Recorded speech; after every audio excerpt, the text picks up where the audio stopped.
So I wanted to go over a few of my favorite wintertime techniques, just some of my go-tos this time of year, and kind of the situations I like to use them in. Of course, I like to throw an Alabama rig like everybody else. You know, if the tournaments are, if it's legal in the tournaments I fish, I usually have one tied on and we'll throw them, you know, just around kind of deep wintering holes, around shad, around brush piles, you know, just throw them.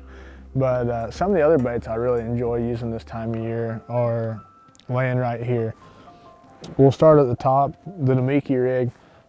This is really just a do-nothing bait, but you know, I'll cast this bait at some high fish if I've got it in my hand and it catches them really well. But I'll also drop it on schools of fish that are down eating bait, and it's just super effective. It's a very, very subtle technique. Used on super light line, 6-pound test usually. It's just one of those baits that gets bites. And for me, it's a real go-to this time of year when the water's really cold. Second is just a swim bait on a heavy head. I love using my live scope. The weight makes a difference. This here's a 1/2 ounce jig head, just a 3-inch swim bait on it. It's just, it's something I can target individual fish with and get them to bite. It's something that if you need a limit, it's the thing to pick up because you know you get a lot of bites on this bait. Next is a jerk bait. You know, if you're familiar with forward-facing sonar, you probably love a jerk bait. This time of year, you know, I like to target brush piles. I like to target high suspended fish, you know, sitting on tops of cedar trees or just suspended over points or over bait. It's just a real go-getter this time of year. You can still get that reaction bite even if they're not super active. So if I can get a good cloudy day with a little bit of wind, you know, it's definitely one of those baits I like to pick up, and I seem to get a lot of big bites on this bait. It seems like if I get bit on it, I've got a lot better chance at catching a 4+ pounder than I do some other techniques.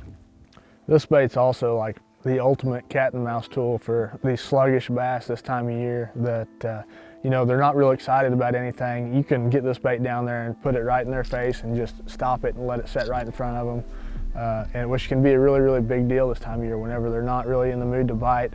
This tool right here is the one that can make them bite even when they don't want to. Next is, I'll pick them both up at the same time, is a jig and wrap and a flat jig. These baits kind of are what I go out every day trying to catch them on in the wintertime.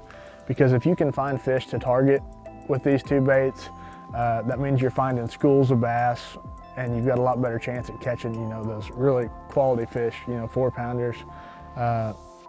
So whenever I go out on a winter day, I'm looking for deep fish and big schools, and whenever I find them, I'm usually using these two baits to target those fish and just effectively catch them.